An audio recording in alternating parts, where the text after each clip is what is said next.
Quand le connétable Anne de Montmorency enfile son armure et son casque le 19 décembre 1562, ce n'est pas pour aller voir sa petite amie, non, c'est pour aller se battre. C'est la bataille de Dreux qui oppose l'armée catholique dirigée par Anne, qui est aussi un prénom masculin, et qui oppose aux réformés, l'armée réformée dirigée par Condé.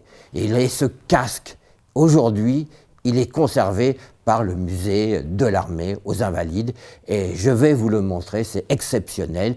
Pour l'instant, il est dans la réserve du musée. Suivez-moi.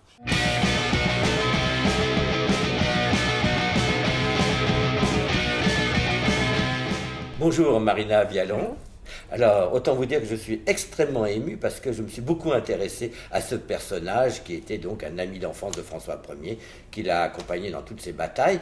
Et là, nous avons sa bourguignotte, comme on dit, qui est son casque, qu'il portait à la bataille de Dreux au cours de la première guerre de religion. Et au cours de cette bataille, non seulement il a été blessé, ce cher Anne de Montmorency, mais en plus il a été fait prisonnier. Alors est-ce que dans un premier temps, vous pouvez me donner quelques éléments sur ce casque? D'abord, quel est ce matériau? Alors ce casque, on dit plutôt défense de tête en général, puisque casque est un terme un peu plus tardif. Il est en acier, en fait, forgé à la main. C'est un type de défense de tête qu'on appelle bourguignotte.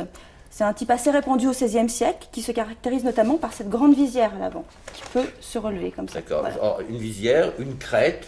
Une crête. Alors la crête, c'est plutôt un élément décoratif, voilà, de style qui peut changer selon les périodes. Alors quand il combattait, il avait la visière baissée. Alors il avait la visière baissée comme cela, ça permettait de protéger évidemment la vision des coups d'épée par exemple. Mais lorsqu'il voulait y voir un peu mieux, il pouvait baisser cette partie-là de la défense de tête. Vous voyez, vous avez des lames. Oui. Il peut se baisser donc, pour pouvoir respirer, pouvoir y voir un peu. Alors comment il l'enfilait Alors, vous avez ici de chaque côté deux petits crochets, donc un de part et d'autre, qui permettaient en fait d'ouvrir la partie avant et la partie arrière de la défense de tête. On l'enfilait, ensuite on refermait les crochets, ce qui permettait de maintenir la défense de tête sans la perdre. Alors ce qui est très particulier à ce casque, c'est qu'encore il y a les traces de la bataille, et ce cher Anne, parce qu'à l'époque Anne était un prénom masculin et féminin, donc il a été blessé par un coup d'arquebuse. Un coup d'arquebuse. Donc, vous pouvez nous montrer, et alors la balle est rentrée par là. Par là. Alors, elle a été un petit peu ralentie. Hein. On voit qu'elle elle a traversé, mais elle a été ralentie, ce qui a permis quand même au connétable de survivre, même s'il a été blessé, puisqu'on sait qu'il s'est fracturé la mâchoire, il a perdu 2 dents. Mais il s'est vite remis, puisqu'on sait qu'il a guéri, il a continué ensuite à guerroyer par la suite. D'accord. Si je crois bien me rappeler, cette bataille, c'est lui qui l'a gagnée, ce sont les catholiques. C'est les catholiques. Mais il a été fait prisonnier.